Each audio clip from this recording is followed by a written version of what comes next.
right, welcome to part 2, and welcome to turn 10 at 1:30 p.m. The English won the Allied forces under the Duke of Wellington won initiative last turn when I forget if I roll another tie. And we'll roll corps orders. It's been a lot of reshuffling of forces, and yeah, things are happening. All right, let's go ahead and roll corps orders for Wellington and see how we do. The Duke of Wellington has 3 corps order dice. He's also excited. He doesn't know it. His order actually, his letter to Prince Blucher actually got through. Somehow the French light cavalry was asleep at the wheel, and that Prussian hussar was able to gallop his way through Davout's lines and deliver the message to Blucher. Napoleon, super stoked. He's got all of his corps orders available, just empowered by the 5 battalions of the Imperial Guard coming onto the battlefield. Oh yeah, they're trying to get those miniatures that have the band playing. I think that would just be an awesome thing to add. I probably need to get some real caissons one day too, but you know, let's do the best we can around here. Okay. Let's see what happens now. And now is how many ADCs are available for the Allied forces.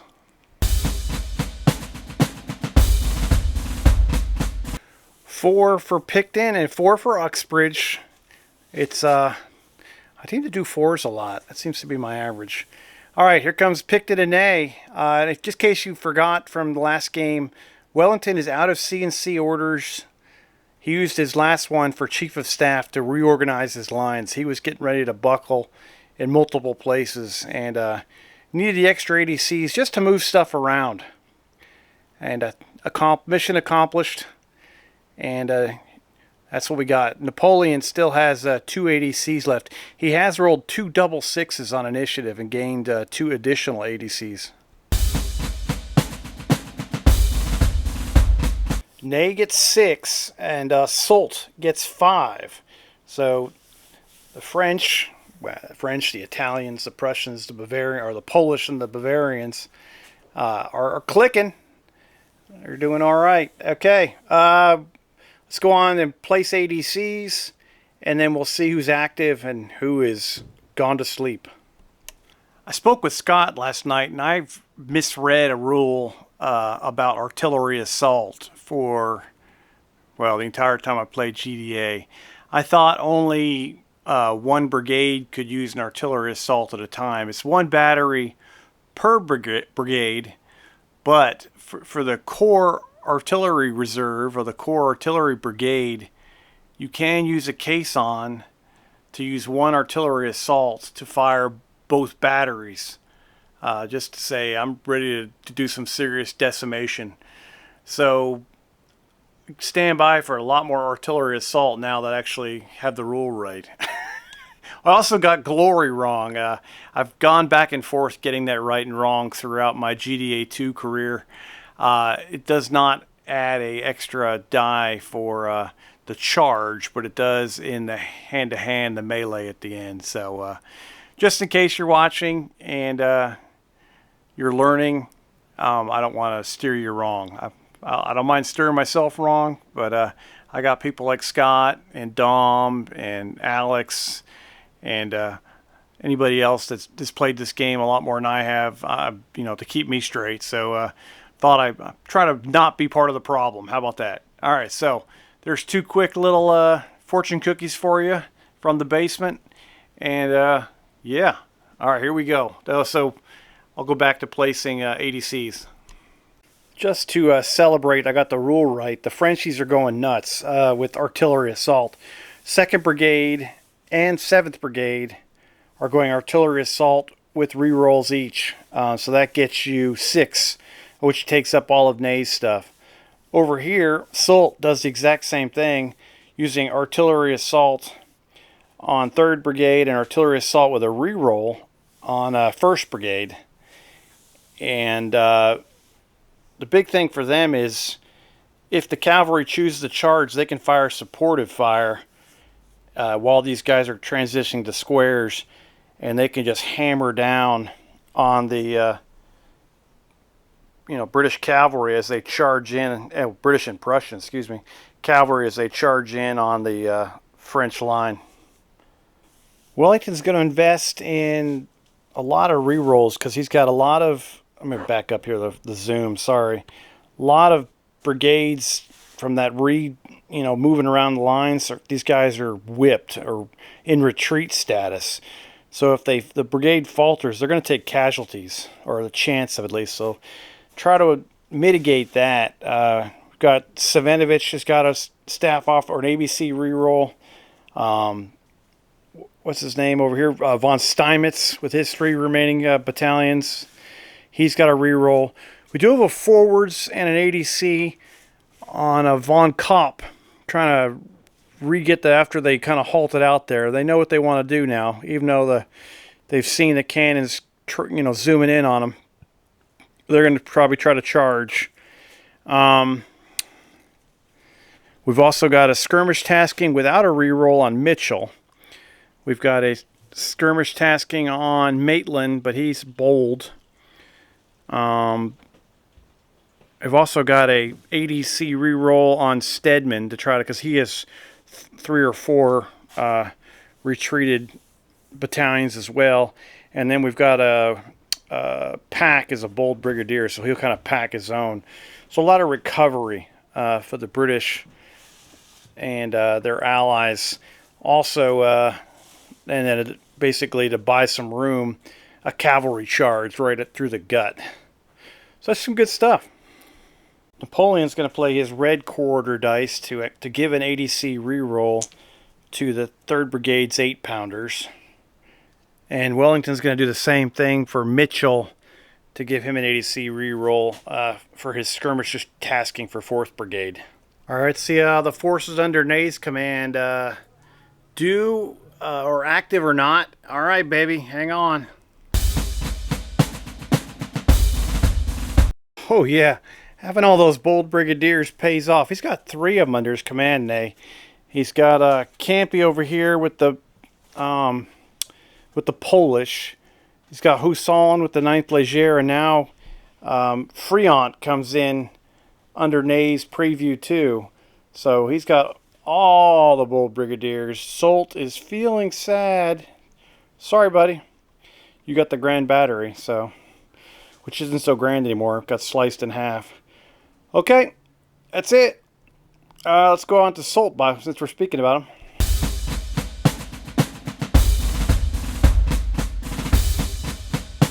Yes, Soult, you magnificent bastard. You are all active across the board. That's awesome. He's going to have cannons going like wildfire here in a little bit, and who knows else what he's going to do. But Soult's feeling hyped. Ney's feeling hyped. Let's go over the Allied side, see if they can counter the hype. All right, Uxbridge is up. Let's see if he can keep it together. He's got a lot of ADCs, and he has 2 bold brigadiers as well with Maitland and Cook. Pack, not Cook. Sorry about that, gents.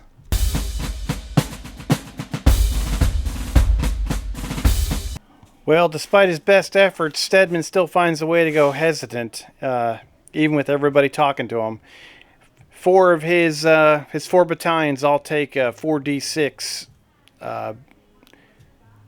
combat dice, so they're going to take some damage, maybe.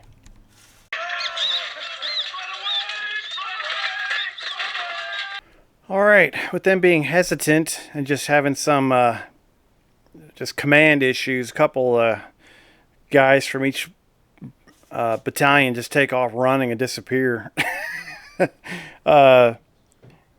59th only takes 1 extra casualty. They're up to 4 now.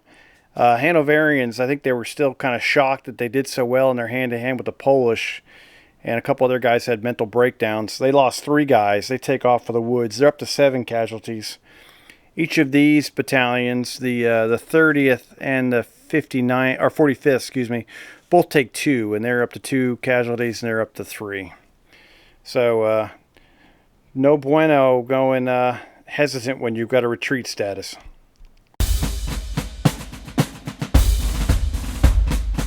Alright, a bit of a disaster with a little bit of good inside. General Adams stays completely confused. I think they're just enjoying the village of Halle and all the goodness and the bakery and everything. People have asked me in the comments why haven't these guys got involved yet. The farthest a skirmish screen can go is 18 inches. So that'll like land them in the middle of this close order unit up here. They can't cross the river until 3 o'clock. Scott, the weatherman, my buddy in crime. We do know there was a significant rainfall the night before the battle just because of historical records. So we've decided that this stream is just too wide. After 3 o'clock, skirmishers can cross over it, and infantry can go at like a third of their speed. So basically they'll take one turn, go out there, and then get across. And while they're out there, they're going to take 4 CDs of damage of guys basically drowning, getting lost, and running away. So it's at risk. Plus, once you crossed over here, the French have already crossed over the pontoon bridge, so there's really nothing to do over there. I guess you could come over here and then open a second front. That might be an option, actually, now that I think about it. But we shall see. But you can't do that till 3 o'clock, which is still an hour and a half away, so 3 turns away. So we're talking turn 13, if I remember to do that. So General Adam is hesitant. General Johnstone is good. He's following commands, so that's great. Even better than that, General von Kopp with the cavalry is active with his forwards order, so he's probably go crazy.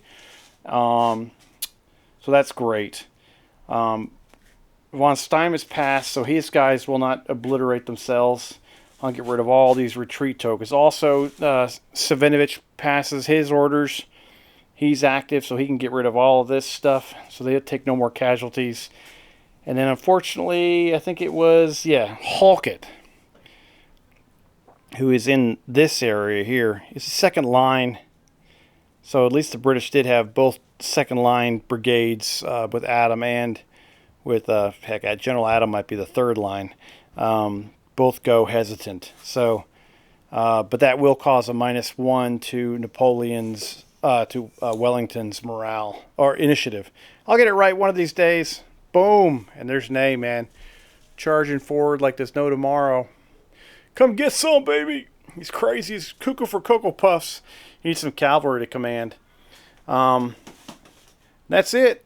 Alright, so now we'll do initiative. Wellington will roll 3 dice. Napoleon will roll 2. And we'll go from there. Napoleon blows it out of the water. He wins the initiative. And, charge-wise, Napoleon does not have a charge this turn. Wellington does. So, Wellington's cavalry is going to go buck wild on the whole operation. So as it was foretold, the Scots Greys are going to lead the 1st Lithuanian Dragoons and the 7th Queen's Own Hussars in a cavalry charge into these 3 battalions of French, who are going to react by trying to form square. So each 3 of these battalions has to try to form a square and pass a discipline check.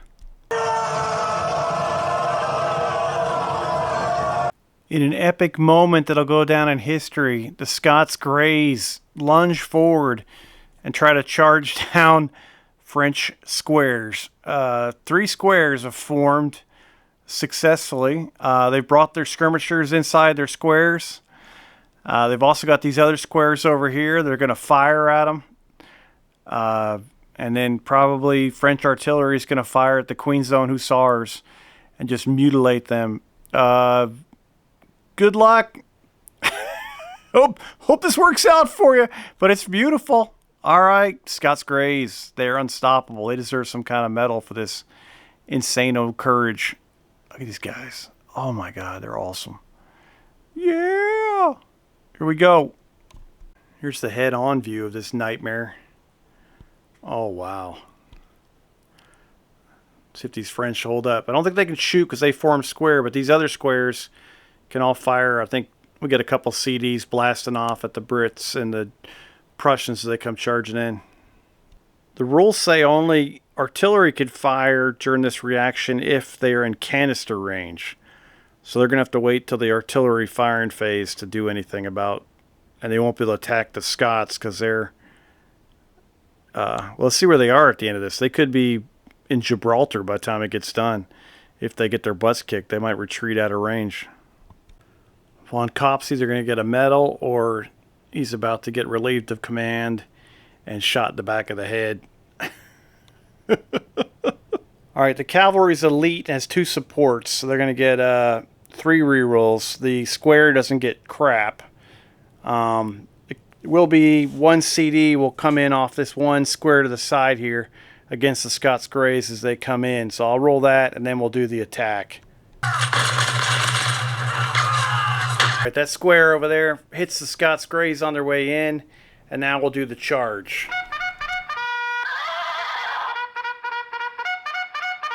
And it's basically over. Since the square rolled over a 6 or more, it's impossible for the Scots Greys to win. If you look at the rules. But we'll just see how bad it goes. Get the 3 rerolls and the cavalry can pull back or whatever happens to them. Alright, they're going to win by 3, and then I think that's something bad for them. Let's see how, kind of mitigate the damage at least, if they would have got their butts handed to them otherwise. Alright, the cavalry will withdraw and take 1 CD, I think for all 3 units, and the square will also take 1 CD. Alright, the cavalry falls back around Halle unformed, and then the square is left standing there in the middle. Let's do a casualty dice for all 4 of them. The Scots Greys take a 2nd casualty. The Queen-owned Hussars take 1. No one else is damaged. Would have been a beautiful thing if it worked, but nope. The French were able to form square. They've got, wow, they got 7 squares there in the center, which are going to be like probably some good cannon targets. But it looks like there's still some British units around them within 12 inches, so they can't get hit by artillery. But still, infantry will be able to rake them up. With the charge phase completed, we go ahead and move on to the movement phase. We'll do. We actually have some off-board moves first, as the Imperial Guard will be coming on at the end. But we'll do tactical movement first. We'll start off with. Oh my gosh! I can't. 1 second. All right, the French are the phasing players, so they will do their movement first. Their on-table movement. The French continue to advance as General Mazarin leads 6th Brigade. With the 27th Infantry Regiment into the trees, come to grips with Halle itself. The 27th, under the command of General Clouseau, has come out of square and reformed into line, and is going to engage in close-range musketry with the British infantry right in front of it. After the gap was vacated by the cavalry and the squares, the 36th regiment under the command of General Brou, 5th Brigade, has moved through with their skirmishers deployed. General Marconnet is still half of his brigade is in square from the cavalry charge. Still has several skirmishers out front in front of the 2 battalions of the 69th to have some skirmish fire there. General Marconnet, is that him? Or did I say that wrong? Actually, you know what? I think I got my brigade commanders maybe confused here. Yeah, General Marconnet is with 9th Brigade. And this is, I think, pausing. Sorry about this, gentlemen. I forgot. Peugeot is in a square. My fault. I was like, lost track of him. 3rd Brigade Peugeot has got these 3 squares and the 69th. Sorry, Marconnet is with the Swiss and the Bavarian Brigade as they move forward behind General Peugeot's guys. Ninth Leger is going to hold in position. Let their skirmishers do a little bit more work. That's going to go the same for the 70th. And also the Polish under with Campy on 8th Brigade. Let the skirmishers do some work here. They have basically 3 battalions or 3 brigade skirmish lines against 2 up front here. Usually the British have the advantage there. They're going to see what they can do. I think the British are on the skirmish tasking too. Plus the French have got some guns on arterials. I want to say arterial because I'm a nurse. Sorry about that. On assault fire. So they could do some serious whomping up here of the British lines to soften them up for the 9th Leger to attack. The Allies are mostly doing reforming moves after everything was in retreat status. That was most of their movement. However, they light a lot of stuff that was unformed. Otherwise, they're going to stay static for the most part. Just because, yeah, that's all they got. Just these guys could move forward, but what's the point? These guys need time to get pulled out of the line to kind of recoup. These gentlemen might need to pivot into here since the cavalry didn't do a wonderful job, because if if Johnstone's brigade can't stop that onslaught of 3 French brigades, that's a really thin line over there. That's looking kind of scary. So we'll see if they can hold up against that nightmare. The hole the British opened up for the cavalry charge kind of is now turned into a French infantry charge. So the French British and Allies aren't going to move. We're going to do a lot of shooting, try to slow these Frenchies down. We'll do reserve movement as the Imperial Guard will move forward. In the final part of the movement phase, the Imperial Guard moves forward, chooses to stay in line. They had enough movement to pass through the Italians. So they were over 9 inches from the an enemy, so that was no problem for them just passing right through them. I think if you're closer than that, you have to make a discipline check to see if units become disordered. So that's the movement phase done. We're going to skirmish fire. All right, a lot of guns kicking off as the French guns down here with the Polish will be firing at the British Guard. Polish will be kicking off 5 shots from the edge of the woods at the British Guard.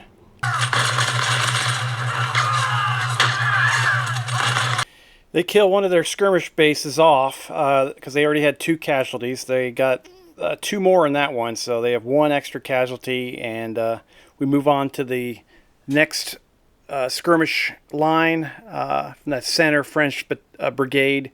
They have 3 bases, 4 shots against the British Guard skirmishers.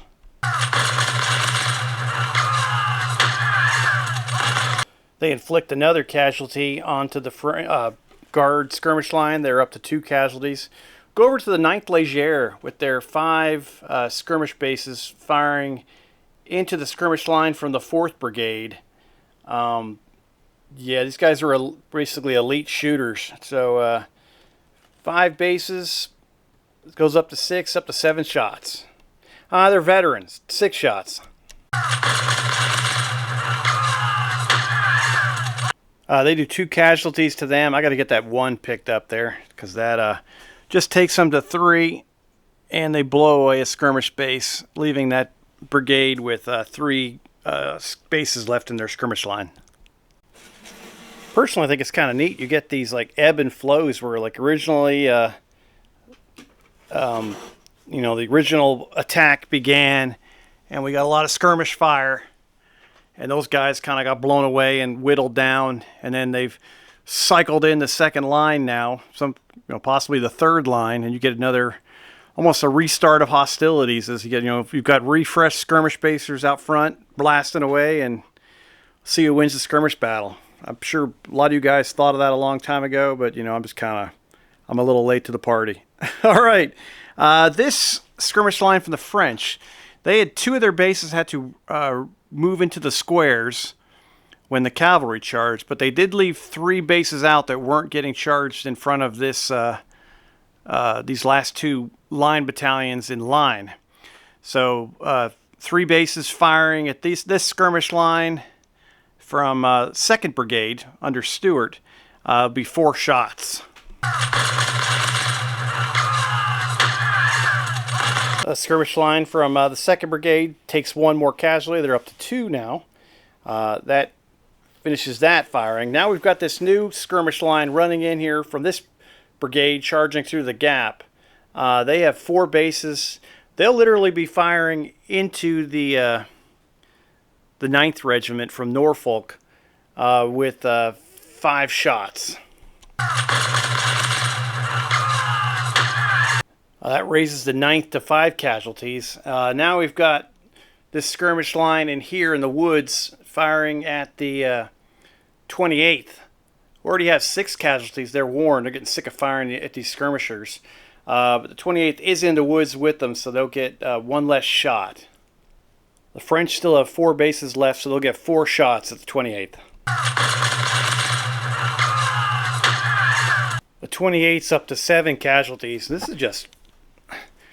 is looking like the other woods on the other side of the battlefield now, is more and more French, almost like ants, pouring across the pontoon bridge, getting into the trees, advancing on the British line, barring the way to Halle. And then to their left, it's just a mass of assault columns. That's just crazy. Sweet. All right. British cavalry won't be able to charge next turn, as they'll have to spend the time reforming. All right, let me zoom out a little bit here. I'm a bit too close. A little bit too close there. All right, back down here to General Maitland and 9th Brigade, the Guard Brigade for the British. Heck yeah. They have 4 skirmish bases of probably 95th Rifles. They are on the skirmish tasking, so this is going to be like break out the 50 cals. Yeah, so they go to 5 shots, to 6 shots, to 8 shots. The French are in the trees, so they'll go back down to 7 shots as they open them up.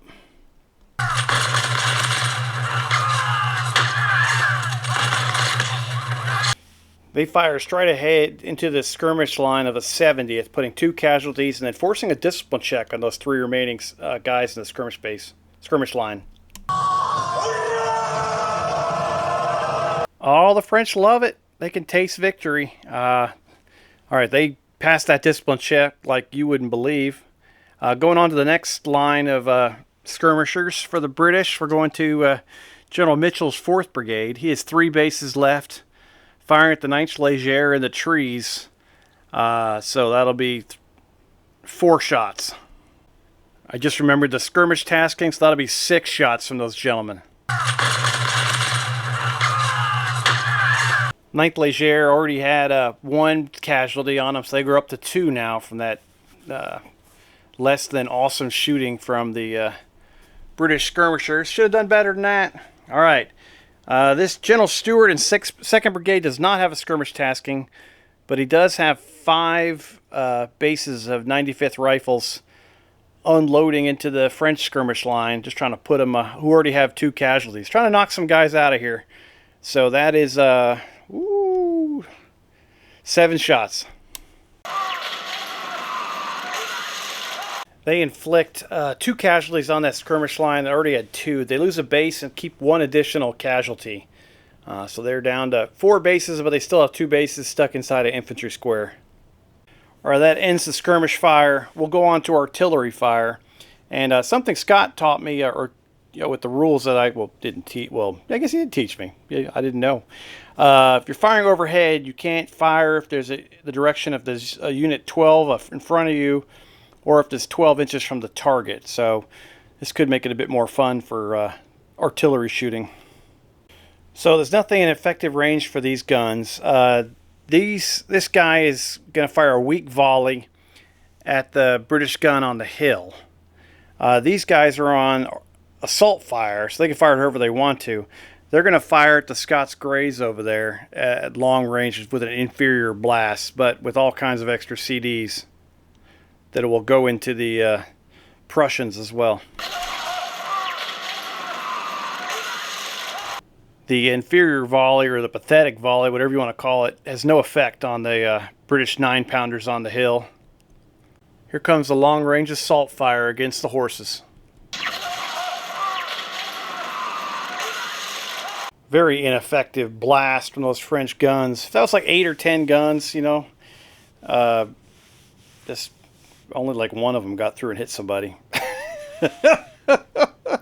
Might have killed 2 guys. Pretty sad. Give 1 casualty. They're up to 3 now on the Scots Greys. They kind of lucked out there. That's okay. Here's the ugly stuff. These gentlemen, just outside of canister range, on assault fire, into the 1st Battalion 29th with bouncer into the 44th. This could be savage.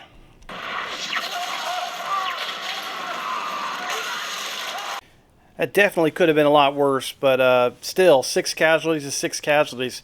29th takes 4 casualties, and the 44th takes 2, as those cannonballs rip right through them.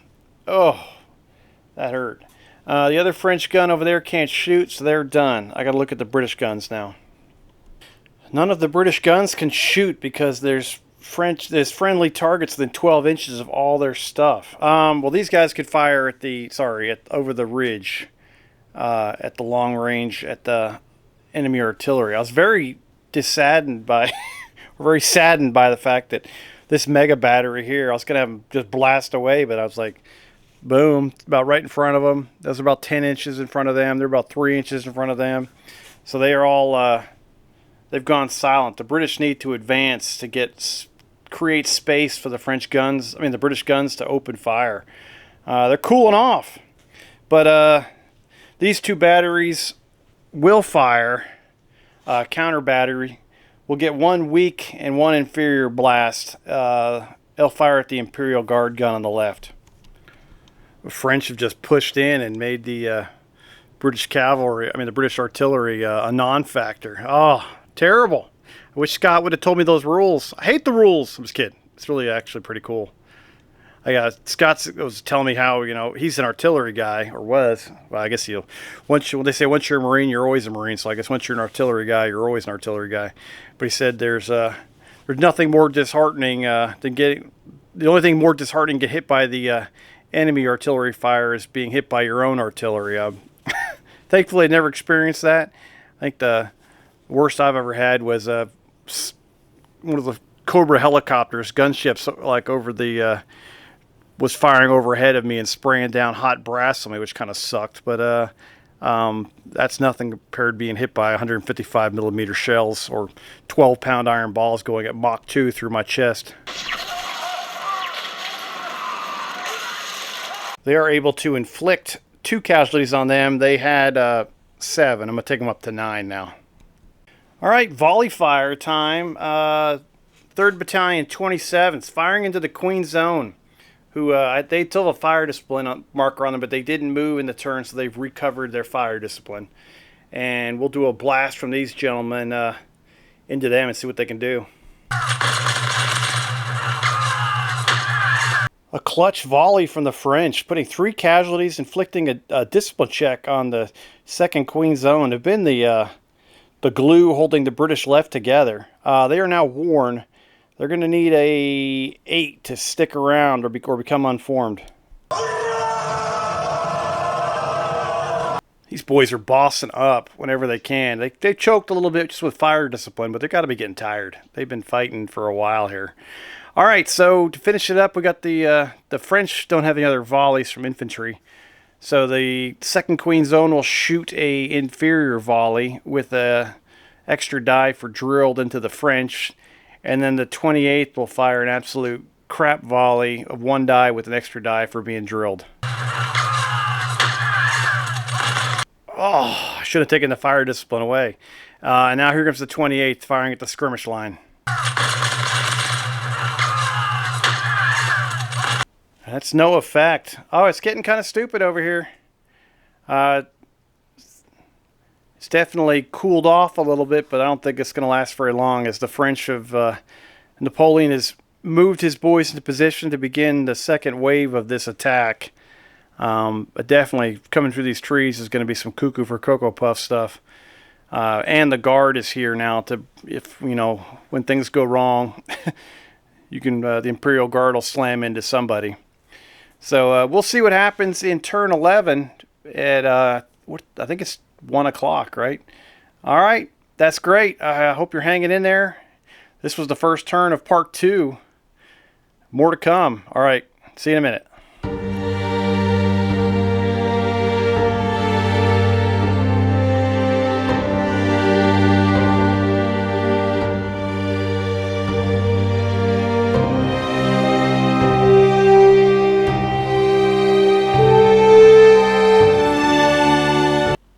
So a quick couple housekeeping things as we get into turn 11. It's 2 p.m. in the game time. Thanks to some wonderful members of the community, I've discovered 2 mistakes. Well, they helped me discover 2 mistakes, and I thought I'd pass them along. One of them is I can't change now. It's too late, but I'll change in the future. I got a little bit confused when you play a core level games. In a division level game, it's pretty simple. You've got one commander, you've got one division to play with. That divisional commander has the CNC orders, yada yada yada. So they have so many. In the core level game like this, you'll have multiple divisions with multiple division commanders, each of whom is technically gets the CNC orders, which they're not the CNC of the overall battle, which threw me off. They are the CNC of their division. So if you have, let's say, I've got Soult and Ney for the French, each one of them, depending on their level, would have so many CNC commands. And if Napoleon rolled a double 6 like he's done twice, he can allocate a CNC command to one of those divisional commanders. So instead of him controlling it all, so basically I would have had a lot more CNC commands in this game because of the level of all of these guys being campaigners. They each would have had 2, so each side would have had 4 instead of just dealing with 2. And then I hope this makes sense. This makes sense in my mind. So then with Napoleon rolling the 2 double 6s for initiative, the French technically or possibly could have had 3 for Ney and 3 for Soult. So a little late in the game now, not going to change that, but if you're playing a core level game or if you're planning on playing a core level game, just be aware of that. And I missed it. I think I got tied up in the word CNC, so I thought Wellington and and Napoleon were the CNCs, but technically they're just the corps commander. And the corps commander doesn't do a ton besides corps commander, orders off those 4 dice we roll at the beginning. And so that's about it. The other one that I messed up was aligning and firing when charged. You only align, or you have a choice to align, if you're charged in your flank or your rear. And to be a flank charge, you have to be your unit has to be entirely on the other side of the other guy you're charging's front end or front line going across the front of his unit. So you got to be way back there especially if you're attacking like an attack column or a line, and you're in line, because then you basically your entire line has to be behind, even the far right side of your line if you're charging in on their right side. So, and then they would have to pass a discipline check on these rear and flank charges. If they don't pass, it's an automatic victory result and they get wiped off the face of the earth, basically, or suffer a victory. And if they do pass, then they align and they can't fire. So I think I was attacking in at 45-degree angles, and I thought they had to move a little bit to compensate for the fact they weren't getting hit in the front quarter. Like I was coming off like a 45-degree angle off the center. I must have got a rule system stuck in from another game. So no, that was not correct. So it's only on those flank and rear charges. After then you have to pass a discipline check, and then you align. Otherwise, the defender, should be blazing away, firing at whoever's attacking them. I will correct that in the future for the rest of this game and hopefully the rest of my General d'Armée career. I think that's all my mistakes. There might be more, but I'd like to thank Ryan Horton and Scott Driscoll for pointing those out to me. That's just two more fantastic examples of our wonderful community, and I appreciate anybody lending a hand in. I just don't want to. One, I want to play as clean as game as possible, and two, I don't want someone learning from watching me play and then I'm teaching them wrong. So try to take that opportunity to make a correction and maybe help somebody else out in the future, because that's that's what it's all about. That's what I think humanity's all about, is helping out your neighbor. All right, before I get into it too deep, we'll stop. All right, you guys are great. We're going to do corps orders. We'll start off with Napoleon. I cannot, that corner where I was over there on the northwest side of the battlefield is just getting too busy. So I've relocated my dice tower to the southwest corner of the battlefield. Hopefully I don't rack my kidney on my fuse box. They're down here. I don't want to. So if you do hear me crash into something, it's me slamming into my fuse box and probably lacerating my kidney. So we'll try to avoid that, but I have relocated that just because that side of the battlefield is getting kind of thick, and we've got 3 brigades on 3 brigades over there, and who knows what else is up the sleeve, because for the time being, Napoleon is holding corps orders, even though they could be nays or salts in reality. So just be aware of that I'm going to be screwing that up for the rest of this game, but it's just, in my opinion, it's just too late to correct that. So bear with me. And I think that's it. So Napoleon's up for corps orders, dice rolling right now. Napoleon ends up with his red and his black die. That's all he's got for his corps orders. Let's see what Wellington could do. Start off with a coalition ADC placement. Wellington's got white, blue, and black. No red for him this turn. All right, let's check to see what ADCs, or how many ADCs are available for the British and her allies.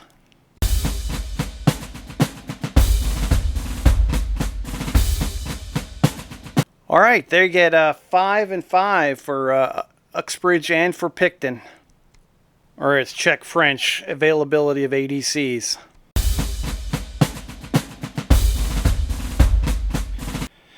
Soult gets 4 and Ney gets 5. We'll see where Napoleon might give his red order dice over to even that out. I love even numbers. We'll see. All right. Start off with a coalition ADC placement. All right, Wellington feels like he needs space. He's pressed up against his guns. They can't fire overhead because they're just too close to his infantry. So his big priority is right here with Stuart and Halkett. We're going for a do or die. Infantry assault and a reroll here. Infantry assault, a reroll, and a double quick here to reach it. And then over here, spending his last case on, giving it to Picton, firing with the 9-pounders. He's only got 1 battery left in his core brigade under Hawker. They have 6 casualties. Going to use artillery assault and a caisson to fire that. And between that gun and then this gun that's not attached to him, hopefully put some hurting onto those French there in attack column, because he has enough separation there to fire. And that's all he's got. I don't know if it's going to work. I'm not sure if Mitchell's up for fighting the 9th Léger. I do think Stuart might be able to do something. And then Wellington's going to ride the line to try to basically keep his boys fighting and hopefully help them win initiative. All right, Soult is going to do infantry assault and a double quick. I got that Pickett's charge messed up. A forward's tasking with 6th Brigade. Mazarin here pouring through the trees, attacking the British in front of Halle. Also, so that's 3 ADCs, I think, right? And then for his fourth, he's going to use, for Brew, who's coming through here with 5th Brigade, infantry assault, try to beat them to the punch over there. So initiative is going to be crucial to this one.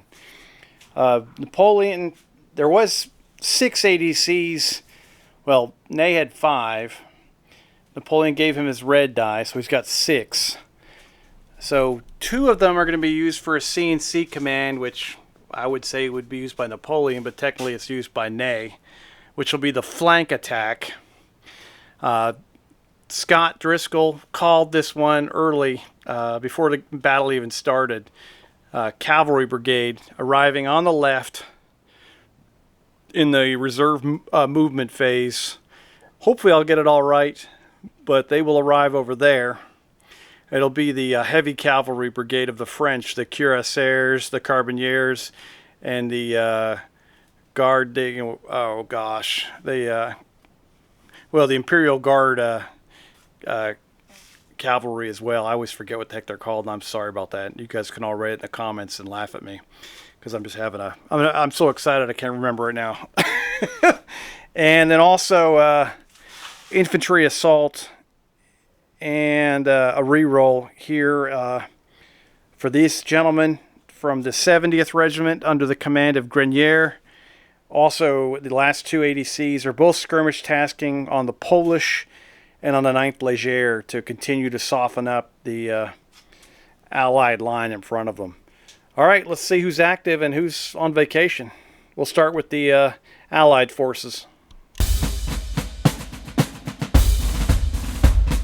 Everything for the Earl of Uxbridge is active. Now let's go over to the problem child. Picton's been having issues, and we'll see how his ADCs do.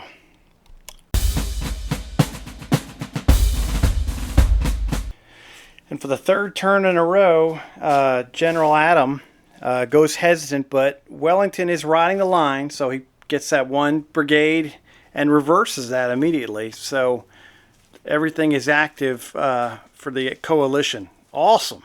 Let's go over to the Napoleon and his forces.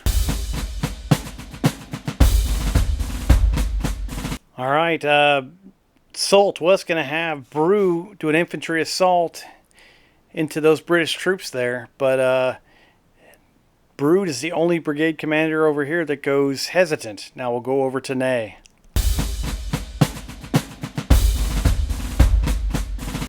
General Marconnet with the Swiss and Bavarians gets confused. He goes hesitant, so he won't be doing a whole lot of nothing this turn.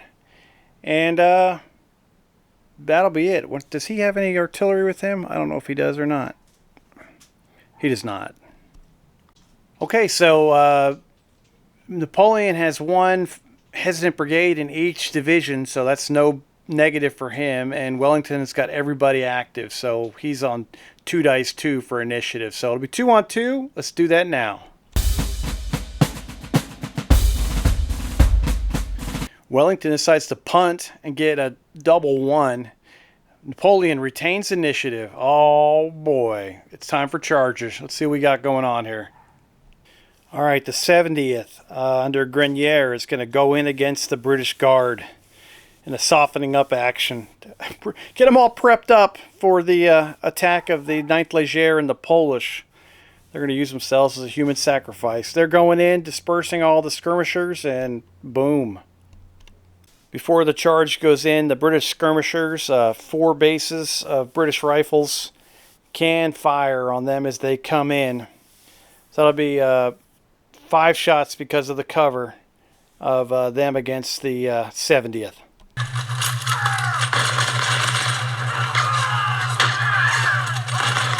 I'm going to have to do an exorcism on my red dice as they hit absolutely nothing. That's terrible. All right, I'm going to move back to skirmishers and move the French into the 3-inch mark. All right, what do we got here? 2nd Battalion of the 70th charges in against, oh gosh, you got it, the 3rd Battalion of the 1st Foot Guards, who are going to absolutely unload on these gentlemen as they come in. Good luck. I think I'm going to screw this up, but Elite gets 1 CD. Veteran in line or drilled in line gets 1 CD. So I'm definitely going to give them Elite plus they're drilled in line to give them, because it's not put on the same line. So 2 CDs for that, and charging infantry column 3 CDs plus the 2 shooter 'em up dice. So this should be fun. So they caved them in with 4 casualties and a discipline check. Let's see how that does.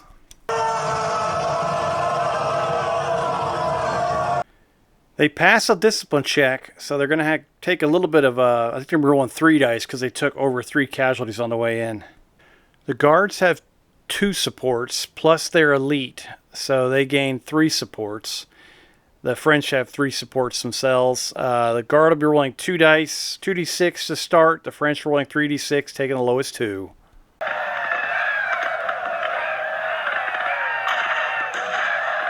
The British end up with 9. The French end up with a 6. The French are going to immediately re-roll their 1. French are going to send their 2nd battalion in, see if they can increase a little more. It's all tied up. Whoa, I think we're going to fight it out. We're going to have ourselves a combat. All right, we'll get back to that at the end of the turn. The next charge. All right, the 9th is attacking 3rd Battalion of the what? I can't see anybody's tags around here. Of the 69th, sorry. The 3rd Battalion will be able to fire. Those guys can't support and they can't fire because they're in square. Those skirmishers can fire. Their skirmishers that were here can fire. And I think those 2 battalions, well, this battalion here can support because they're in the flank. Tell you what, these guys can fire and those guys can support the square. That's even better. I think the attacker gets to choose, though, who the supports are. So I'm pretty sure they'll pick these dudes so they can't fire, which would be more intelligent. All right, so what we got is 3 skirmish pagers firing for 4 shots. We'll do a 5th shot just because we've got a regular Hoo-Yah there. I'll do a different color. And then we'll have, that'll be it. Then we'll have the charge. No, because then I'll have other skirmishers over here too. I forgot. Oh gosh. So 5. They'll get 6 shots. 3 shots. That'll be 4 shots. So 10 shots from skirmishers at these gentlemen.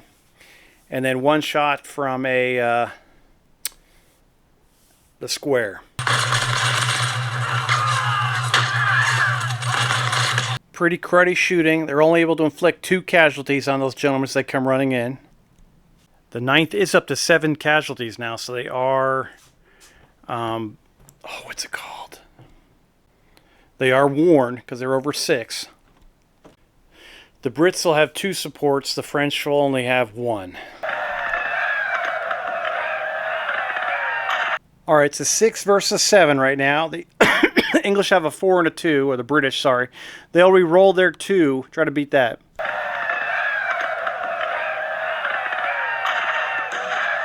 Ooh, 8 versus 7. Let me think about this for a second. French are going to go for it. Not like them to sit back and relax. Oh, it pays off. 8 versus 8. Oh, wow. I think the Brits have got to, they've got to hold. We're not going to, I'll end up choking. I know I will.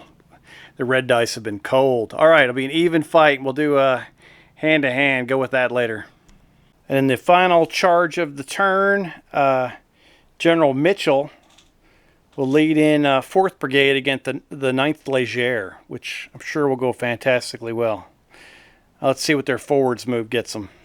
The 9th Léger skirmishers have a skirmish tasking, so they will fire as the British come on in. They have 5 bases. Going up to 6, going up to 8.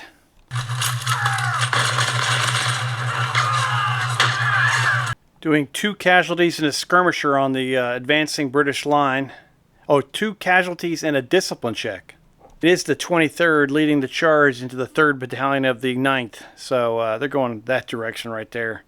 These gentlemen are going to be hanging out in the breeze with artillery shooting on them as well.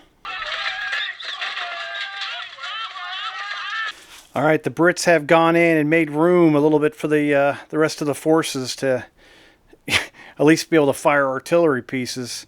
Royal Welsh Fusiliers, who have been all-stars in previous battles, going in here. They are unformed with 2 casualties by the skirmish fire, supported by the 29th to their left and the 1st Royal Scots to their rear. The 44th just tagging along to help out. We'll get closing fire from these gentlemen into here. They will not shoot. They'll support. They're going to unload canister into the 29th and try to make them go away. First up, the 9th Leger firing a healthy volley with the drill dice into the Royal Welsh Fusiliers. They take 3 casualties and are up to 5. That's going to bite them in the butt for 1 being unformed and 2 taking 3 casualties on the charge. Even though actually they took 5, so they're going to be rolling, I think 4 dice in a charge, which just sucks. And then we're going to get 2 canister blasts from these 8-pound batteries into those gentlemen as they come on in. 29th takes 5 casualties from that artillery blast to the face. They have to take a discipline check as well. They're up to 9 casualties. They're worn now. They fail that. They're now unformed and worn. I'm not even sure if they can support anymore. Let's see what's up. All right, they are unformed and they can no longer provide support, so they can just shoot. So they're going to pull up short and just crank their guns into the 2nd Battalion, 2nd Brigade's 8th Pounders.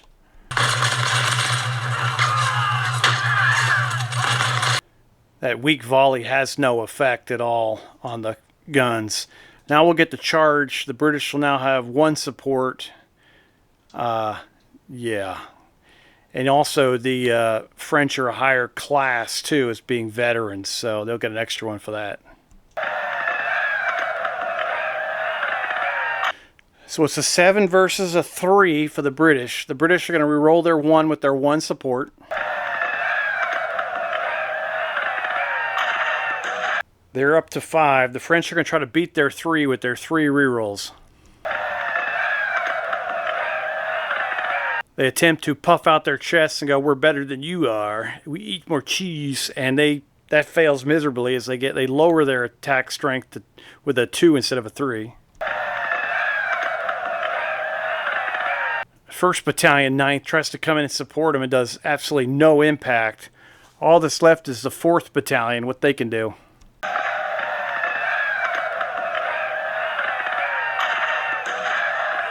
Fourth Battalion is only able to get them back to where they were before, so the French will win by 2. All right, there's still hope, baby. Combat with Elan against combat unformed. We'll see that later. We'll have 3 hand-to-hand so far in the at the end of the turn. Turn 11, the turn of destiny. That's all the charges. Go on into movement. I'm glad I didn't get too far into moving because these gentlemen also have forwards and an infantry assault over here under General Mazarin. Let's roll their dice. The French go screaming in through the trees with 4 battalions. Their skirmishers have fallen back. 28th, I think they're already warned. They're going to fire, and plus with the coming through the trees, it can be a weak volley. 1 dice plus 1 dice for discipline fire. They will have 2 supports. The French will have 3.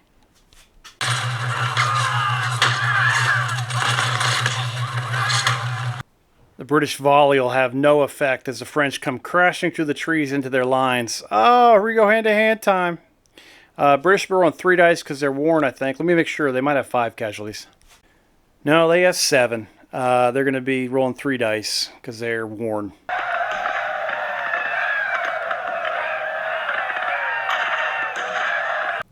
Well, the French aren't going to be using any of their supports because they come out of the gate with a double 6. Oh, that's insane. All right, and the British are sitting at a 4 right now with 2 supports. All right, time for the Destiny roll and a double 6 on a charge. Let's see what the French get. The colonel of the 28th is stabbed immediately by a sapper in the French unit going in hardcore. They, it's that 5th Brigade under Johnstone, immediately falters. Oh, it's going from bad to worse. All right, British are going to take their rerolls, trying to make this close.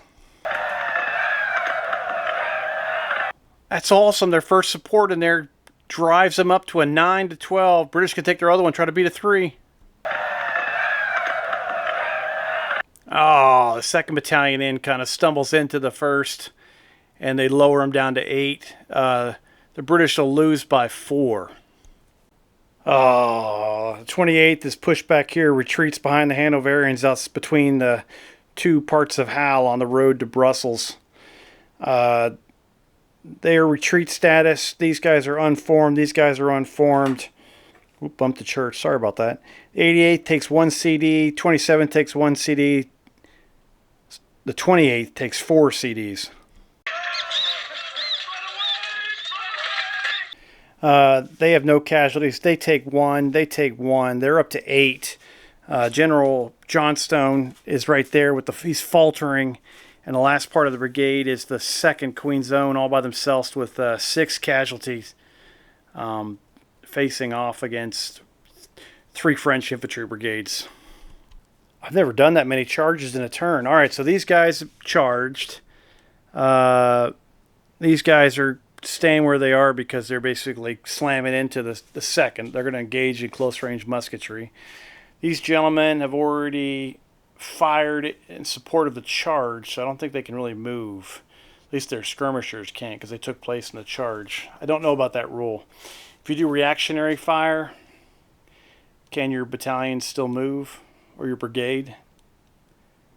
Do they want to? Because there's cavalry there. Just like these gentlemen could have moved forward and taken the ground, but then they'd be closer to the cavalry. So they're going to hold right there anyway. These guys would come out of square. Actually, I think two of the battalions can. The other one that was in the hand-to-hand cannot, because neither one of these supported. So Peugeot's square is in melee. I think those guys are part of Peugeot as well. Sorry. He has 3 battalions in line there, still going, and then he's got his skirmishers. I'll pull these gentlemen back because they're too close, so don't get confused. Sorry about that. And their 4 skirmish bases are at the rear by Peugeot. Marconnet was hesitant. He's going to sit right there. 9th Léger was in hand-to-hand. The Guard is going to hold and let's see what develops ahead of them. Grenier's 2nd Brigade is in hand-to-hand with the British Guard. And the the Polish have moved into attack column, getting ready for their turn to attack the British Guard. And leaving a lot of space open on the left for the arrival of French cavalry. For the British, Stedman's brigade that was taking damage from being retreat status is following orders, so his boys have reformed in position. To make room for artillery to open fire, whose brigade is this? This is Halkett's brigade, 1st Brigade. They've moved forward with Mitchell's brigade, and now they've got enough separation where shooting can occur from all the British artillery. And everybody else is kind of static. Russians are still beat up. They're not going to move forward quite yet. Prussians and Austrians, they're saving themselves right now. If they move right now, they'll get in the way of the guns. And the Highland Brigade is kind of keeping themselves in the rear with the gear. That is on-table movement. Now we get off-table movement, which will be the French Heavy Cavalry Brigade. They'll be able to come in even with the most advanced French unit, which will be about right here.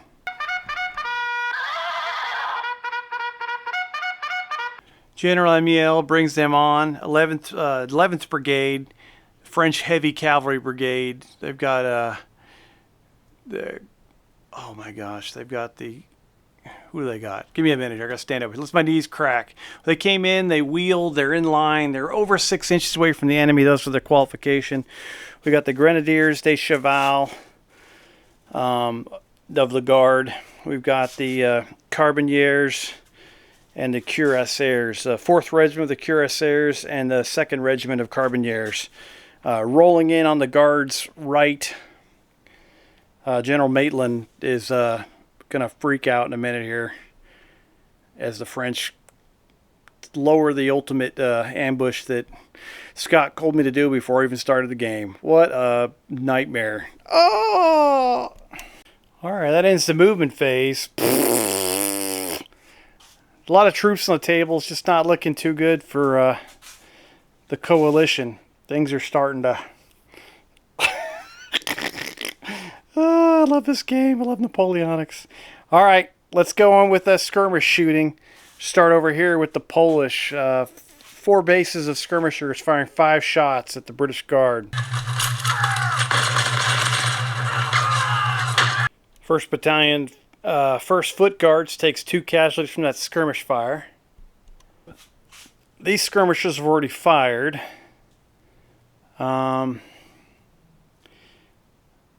That's about it for skirmish fire. Yeah, the Brits don't have any skirmishers out.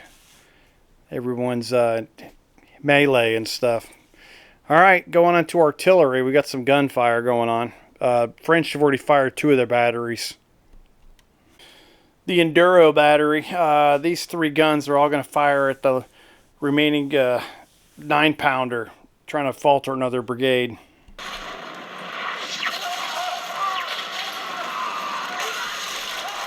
Two more casualties on 12th Brigade's remaining battery, taking them up to 8. They have to take a discipline check too at a -1, but they are elite. Oh yeah, baby, they pass it. All right, British guns gonna fire back.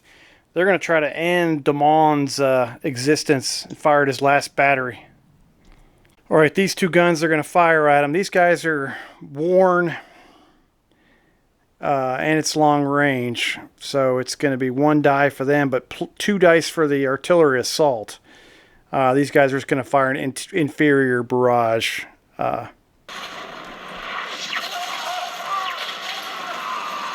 2 casualties are racing them to 11. They got 1 left, baby.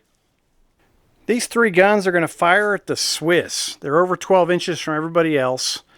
They're going to get bounced through into the Bavarians. And they're all going to combo fire.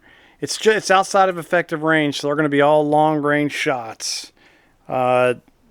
Everyone's under 4 casualties. They're basically just firing into the mass of French troops, just hitting something. 2nd Battalion, 21st Swiss, take 1 casualty. There was some terrible cannon shooting there. Oh, horrible. All right, it comes down to volley fire now. We just got these 2 line regiments hammering away on each other. 3rd Battalion, 27th, going to fire first into the 2nd. They do 2 casualties there, plus a discipline check, raising them up to 8. They are worn. Now they have to take a discipline check. They'll need an 8 or more to pass. They go unformed, so they'll fire a weak volley plus the extra discipline dice against the French. Which does 2 casualties, not bad. Alright, that'll end the volley fire phase. As everyone else was active in hand-to-hand or supporting. Okay, or in the charge phase. So we will get on to the melee phase. We'll start down at the far left and work our way over. And this hand-to-hand against the Guard versus the 70th. The Guard will have 7 dice and the French will have 5. The Guard suffers 2 casualties. They inflict 5 on the 70th. They go up to 9 casualties. The Guard is going to win by 3. See what that does. 2nd Battalion 70th ends up way back here in line, or sorry, in retreat, in attack column. They unform 4th Battalion 70th as they pass through them. Guard's going to maintain their line and hold right there and give them a good huzzah, get the hell out of here. They just kicked the absolute poop out of them. All right, next hand-to-hand is the Royal Welsh Fusiliers against the 3rd Battalion, 9th Léger. The French have... Oh, they don't get along because they're not in attack column. I forgot Scott told me that. Oh, I remembered something there, Scott. You gotta love me, baby. The 23rd are unformed, and they have 5 casualties. And the other battalion is completely fresh. 9th Léger will be throwing 6 dice. The Royal Welsh Fusilier will be throwing 4. Just because the 9th is veteran compared to a line unit. And the line unit is unformed. The Royal Welsh Fusiliers... they fall back to the edge of the board with 9 casualties and retreat. They unform the 1st Royal Scots as they fall back. 9th Léger takes 1 casualty, and they'll stay right there. Unfortunately, these gentlemen right here also have 9 casualties from those cannons whacking into them. All right, we get the hand-to-hand now between the 3rd Battalion, 69th, and the 1st Battalion, 9th, I think it is, from Norfolk. British have 6 casualties. The French don't have any. The French are in square, but I don't think that matters in hand-to-hand. I can't see a negative for it. So it'll be 4 on 5. All right, we get the hand-to-hand now between the 3rd Battalion, 69th, and the 1st Battalion, 9th, I think it is, from Norfolk. British have 6 casualties. The French don't have any. The French are in square, but I don't think that matters in hand-to-hand. I can't see a negative for it. So it'll be 4 on 5. The square will win. They'll take 2 casualties. The British take 3 casualties. They will retreat, unforming the unit behind them, and reform in the rear with the gear. And that's the end of the hand-to-hand. British have a faltering brigade over here. This guy's holding on by a thread over here. All these brigades are beat down on the edge of going out of town. The Guard could, but they're about to get put into square by all this gigantic cavalry over here. I'm going to give Scott a call, see what he thinks. I'm of the opinion that Wellington needs to extricate himself and fight another day before this turns into an absolute disaster. To rehash what I said, the Guard is looking good, but you've got a heavy French cavalry brigade on their right. They're going to be formed square. 7th Brigade, pretty beat down, almost half damaged with casualties. These guys are beat down. The Highland Brigades, they're in trouble. These gentlemen just got their butts kicked and will continue to get their butts kicked. They've got 2 battalions that are both worn. And they're one decent battalion. The 1st Royal Scots is unformed after they got retreated through. I think the only really good brigade here is Halkett's. They're here. Stewart just lost. He's got several damaged battalions, but plus he's got some unformed stuff as he lost I think it was these guys. The 9th got shoved back here. They're worn in retreat status. This has been a complete and utter disaster over here. The 2nd standing against 3 French brigades that are in pretty good condition. British cavalry and Prussian cavalry kind of struggling back here.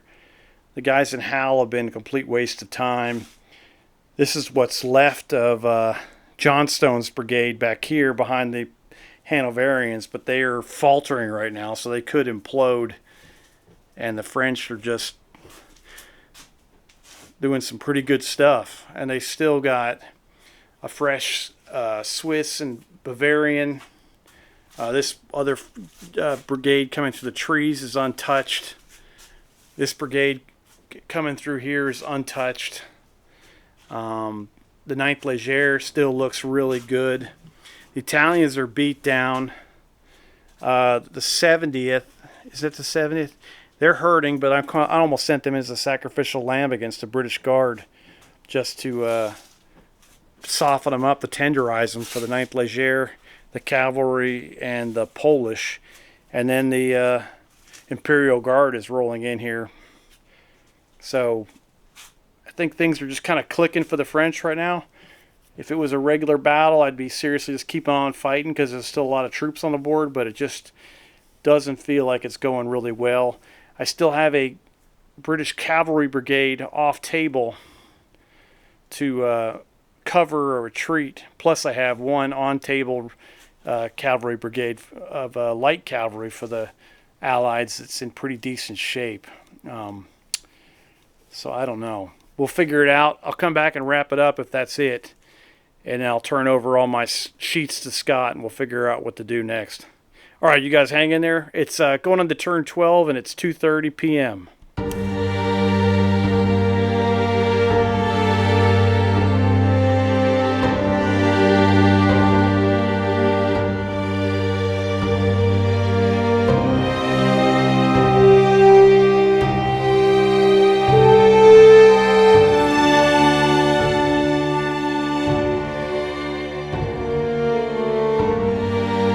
All right, it is, I forgot, turn 12, 2:30 p.m. It's looking a little bleak.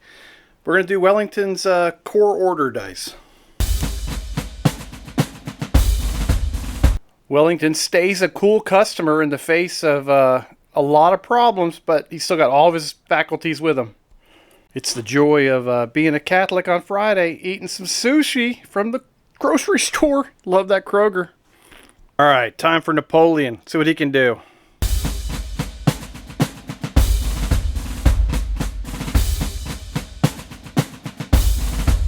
Napoleon uses his core ADC to reroll the black die, and he has all 4 of his available as well. All right, let's go on to ADC availability.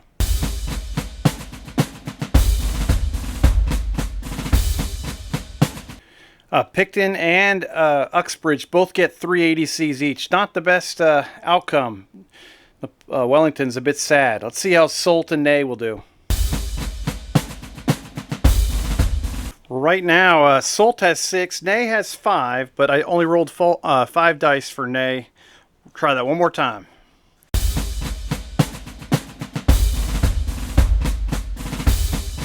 And that's how it ends up.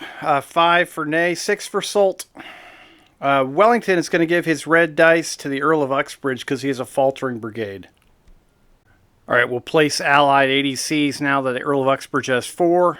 Or sorry, Picton has 4, and the Earl of Uxbridge has 3. All right, Picton gets a rally and a reroll on Johnstone's faltering brigade. There's 2 ADCs. And then just going to try to dash the cavalry over to try to help contain the French cavalry. Just came in on the right flank. So they have a forwards, but no reroll, which is no fun. Over here, Uxbridge is trying to keep it together with rerolls for Savinovich, Halkett, and Stedman for his 3 ADCs. See what the French do. First up, Napoleon's going to be a butt and use the white dice, and anything that successfully passes ADCs for the Allies, the spy is going to try to mess it up. So that's going to screw them up. Over here with Soult, General Peugeot is going to get, well, both of these attackers are going to get, both Brou and Peugeot both get infantry assault, glory, and a reroll as they're going to attack into this separate parts of this brigade in front of them, which should be, yeah, that should be fun. The Allied center will probably go Capluzzo under that. Over here, we're getting infantry assault with General Campy. He's a bold brigadier, so it doesn't need a reroll. So he's going to go in against those gentlemen there. And then over here, it's time. General Camp. Sorry, that was not General Campy. That was oh, what's his name? I apologize. Not Freont either. Who's in charge of the 9th? Husson. That's right. General Husson. Sorry, I've got brigade commanders all mixed in here. I'm all a little bit confused. And then General Campy is going to lead the Polish an assault into the Guard, if possible. And then we get a forwards and a a forwards and a reroll over here on Emil, as he is going to target a flank charge into the Black Watch, who are worn. Oh, okay, we'll do the Allies first, and they got to reroll everything they successfully pass.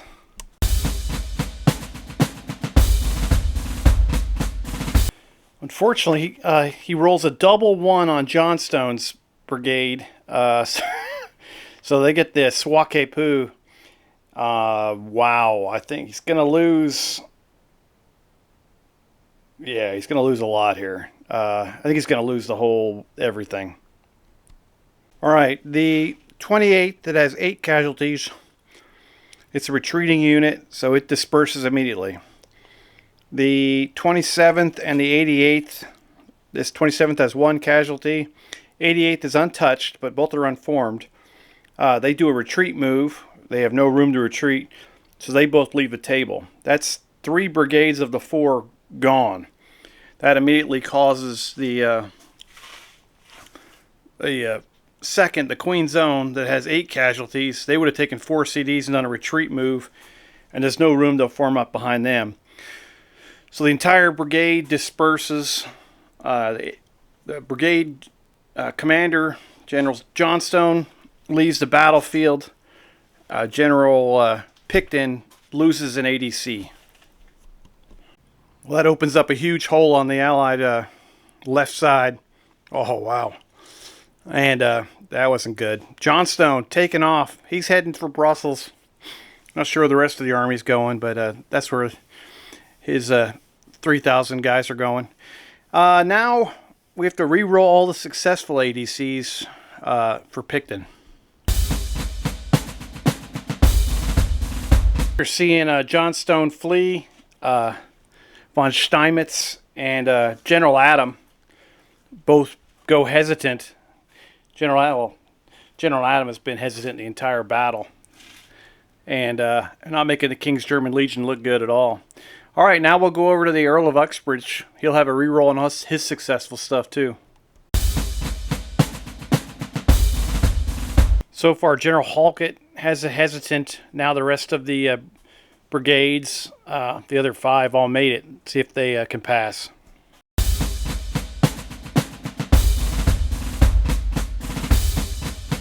So the Allied center, under General Mitchell and General Halkett, they go hesitant, which isn't the best thing.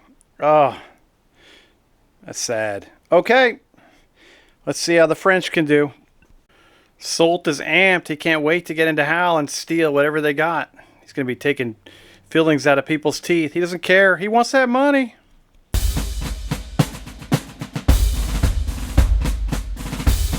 General Clouseau goes hesitant. He still sees that cavalry in front of him, a little bit scared. That's not good. Ney is screaming onwards. He's liking his position. He can feel the imminent collapse.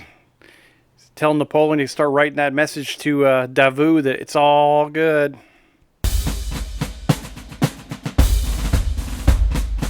Marconnet with the Swiss and the Bavarians, must be a language barrier, goes hesitant again. Still got guys in front of him, so that's all right. All right, so yeah, I think Napoleon's rolling 2 dice, and I think Wellington's rolling 4. He's got 2 hesitant brigades in each division. He had a faltering brigade. Maybe it's just, I don't know. It's a disaster. I think it's 4. It's a nightmare. Napoleon dominates initiative. His boys are ready. Allies getting a little nervous. All right, start off the charge phase. Cavalry begin their attack. Let's see how far their forwards move is. The Grenadiers de Cheval of the Guard charge in against the Black Watch in line on their flank. It's going to be a really difficult discipline check. They're already worn, and they've got a -2 for being charged in line on the flank by cavalry. Oh, boy.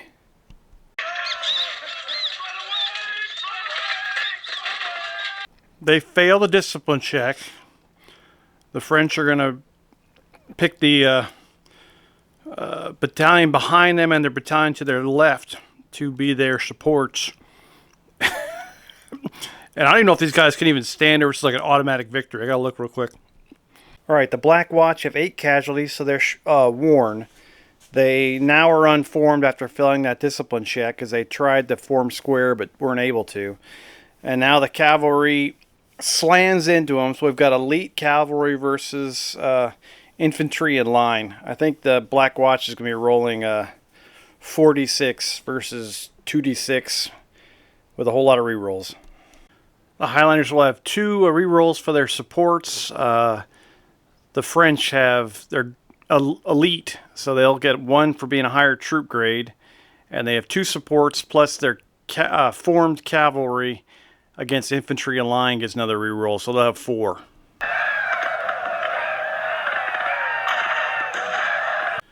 All right, 6 versus 4. Highlanders will use one of their rerolls. Oh, they're excited. They're up to 5. Let's do another reroll. Oh, it's a muff. They're at 4. French are at 6. French are trying to pile it on. French are up to 7 with just being cool. Here comes the we're cavalry versus infantry roll. That makes it worse. They should have dismounted. Okay, here comes their 2 supporting. The cuirassiers will come first. That's a 9 to 4. They want to go for the victory, so they're going to re-roll again. It's here come the Carbineers to finish them off. That's a 10-point difference. I mean, a 6-point difference, which will be a victory, which will be absolutely horrible. Should wipe the brigade out and probably get a charge on, I'm guessing. The Black Watch. Oh, bad zoom. Start over. The Black Watch had 8 casualties. They are destroyed. They're dispersed. The Cameron Highlanders had 3 casualties. They have to retreat along with the 92nd Gordon Highlanders. The Gordon Highlanders didn't have any casualties. They're gone. Actually, they had 3, excuse me. And then the Argyll Highlanders that had 11 casualties, they would be the last battalion in the brigade. They also run. General Pack leaves the battlefield, heading for Brussels probably, and the Earl of Uxbridge will lose another ADC, or he'll lose his first. Picton's already lost 1. The cavalry gets to charge on. They slam into the rear of the Hanoverian Field Battalion from Kallenberg, who are already worn with 7 casualties. They're going to be basically annihilated. And General Stedman's brigade's going to be faltering here in about the next 15 seconds. Next up, General Campy leads the Vistula Legion in a charge against 1st Battalion, 1st Foot Guards. The Foot Guards will have closing fire. They'll get the extra 2 dice, actually 3 dice for firing at a, being elite, firing at a closing column, and being drilled. They just know the cavalry's behind them, chopping them up. Their path to Antwerp is being cut off. It's not, they're probably completely demoralized. It hasn't sunk in yet. They're going to be breaking here probably in a minute, but they get fire discipline, and the Polish come flying in and attack them. Guards will be a higher level than the Polish, and they'll have 2 supports, while the Poles just have 3 supports. So they're each rolling 3 dice and rolling 2d6.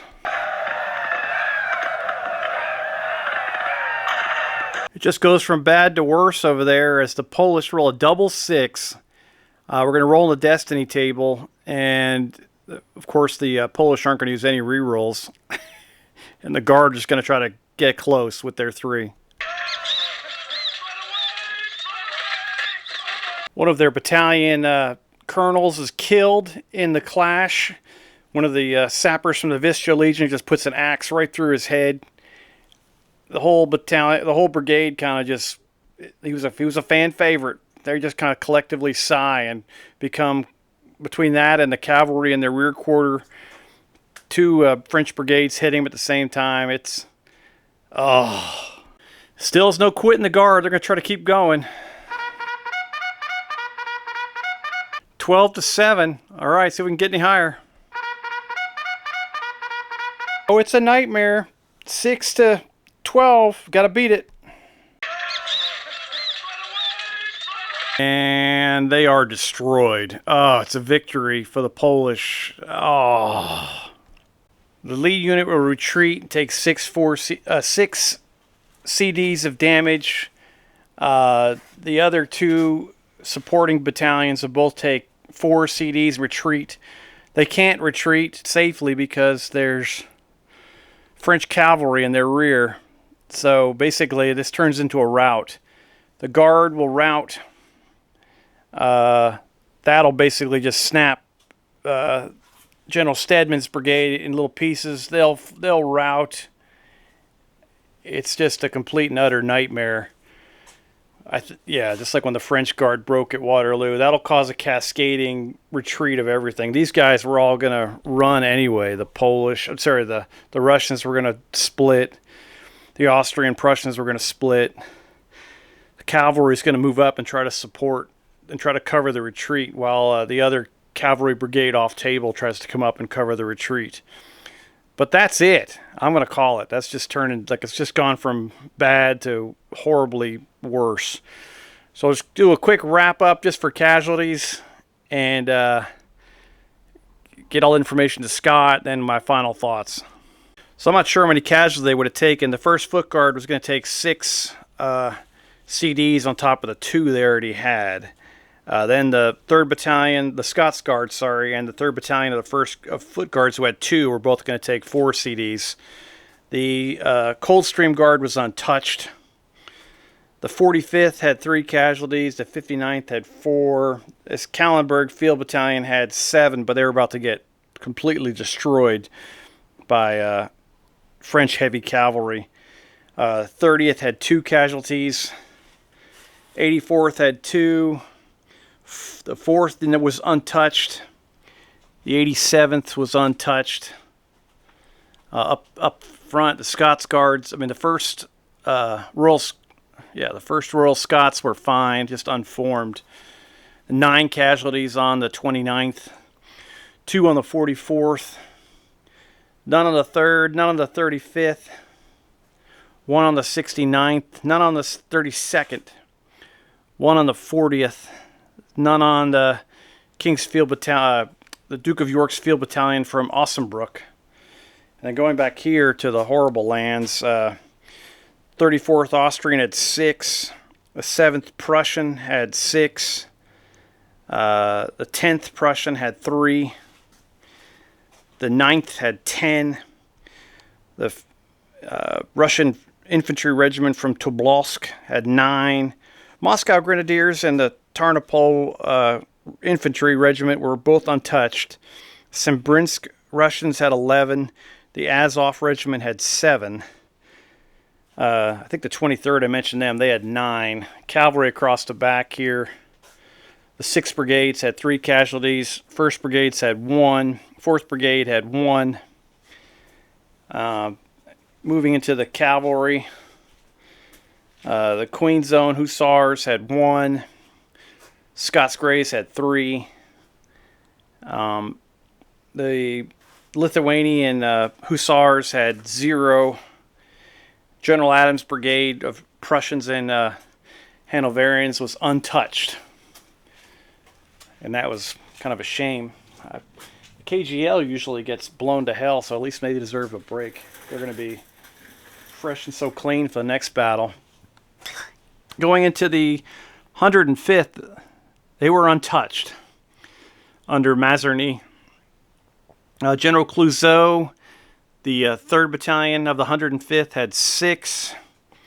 I think it's 105th, or no, sorry, the 3rd Battalion of the 27th had, I got my thing in the wrong place, had 6.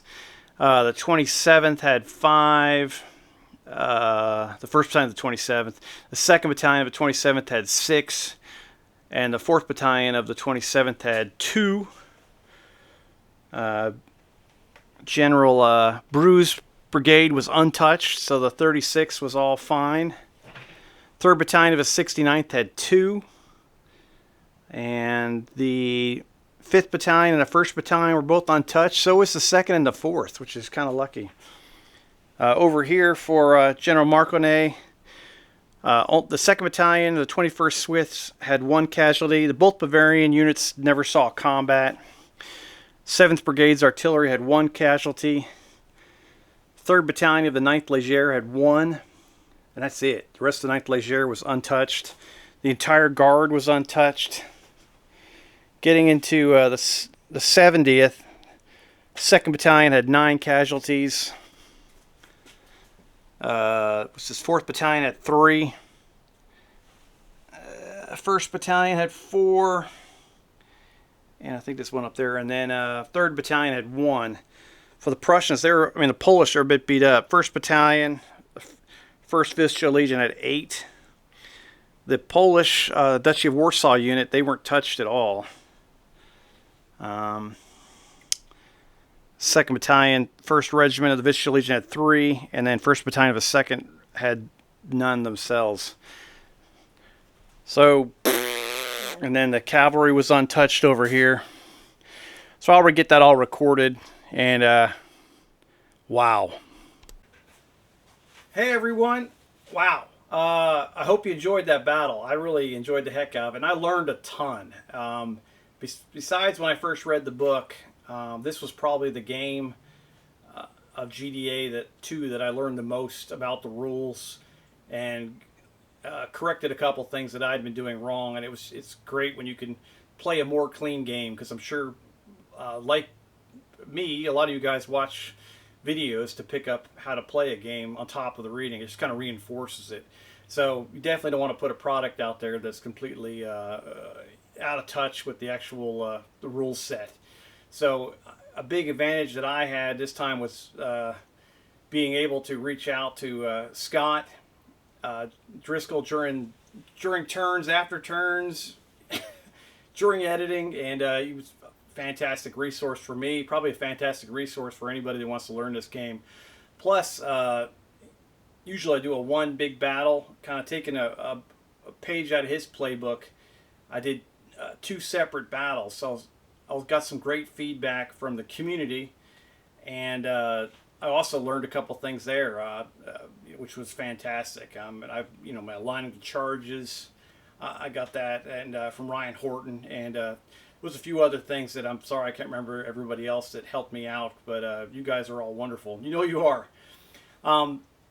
Big things for me is I would say what happened at this battle. I'd make a fictional story up.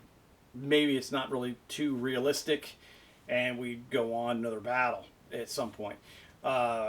This is what's going to be awesome about this campaign now that it's taken on a whole new level of just awesomeness. I'm going to basically excuse me, feed all this information, this battle report, casualty levels, and what actually was happening at the end of the battle, which included French cavalry in the rear quarter on the right, the British Guard breaking, which would have caused a mass rout on the right, followed by the rest of the coalition forces peeling off and leaving. Especially the Russians and the Prussians and the Austrians, who were already completely beat down and demoralized. They would have said deuces, and I don't know which way they're going to go. So I'm going to pick all this information. Also the fact that the British had another reserve cavalry brigade coming forward of Life Guards, Royal Horse Guards, and the 1st Dragoons to help screen the army to keep it intact as possible. So we're gonna take all this information and we're gonna, one, Scott will watch the video. We have a spreadsheet with all the casualty counts, and just looking at the map and what was the overall end of the battle like, which would have been extreme chaos in my mind. I felt like it was just I couldn't go anymore because I just felt like it was going so bad. If I was out there, I'd have been like, see you later. I would have got out of there myself. But yeah. So all that's going to go into Scott's brain, and he's going to come out with an awesome video that is, I'm looking forward to it probably more than you guys are to watch it, of just what happens after the battle, what happens politically, what happens to these armies, what strength are, where's the next battlefield, what strength of the units that are going to take place in that, or what are they going to be like, who's going to switch sides, who's going to, and we'll figure something out and make it as entertaining as heck, and hopefully have another game out to you. In the meantime, I'm going to start painting, I got to paint epic Civil War stuff. My big project, my bucket list for this year is still to get out that game of, I'm probably going to play Pickett's Charge in the Battle of Perivale, which happened down the road this fall. I have time, but I have 0 troops of epic painted, so I got to start.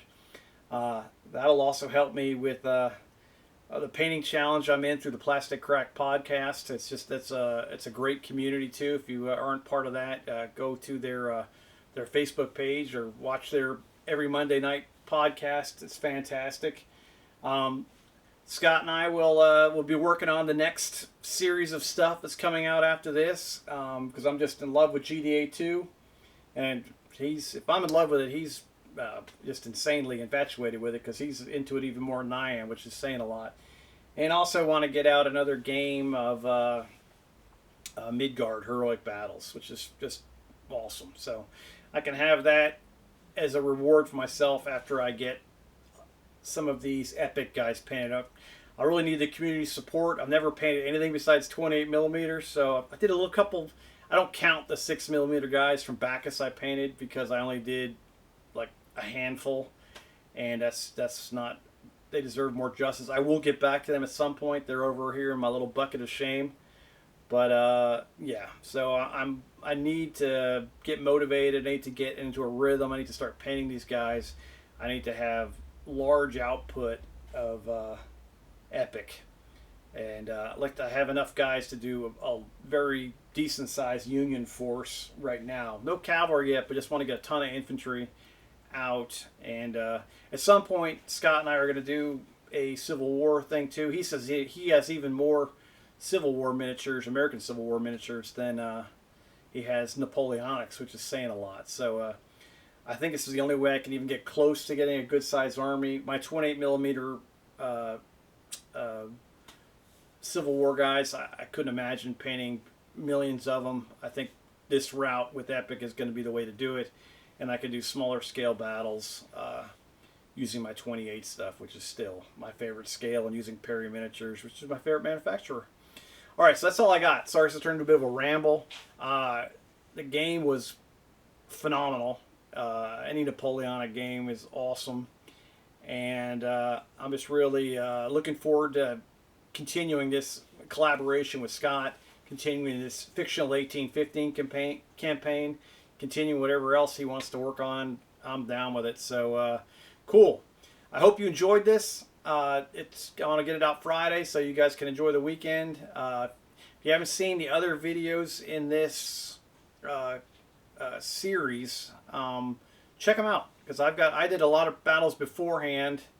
There will be a lot more mistakes in those because Scott's corrected some across. There's even a couple Valor and Fortitude games in here, which is another awesome system. If you like black powder, you just want to try something a little bit different, Valor and Fortitude is right in the same, I guess, genre. Not really genre. That's not the right word.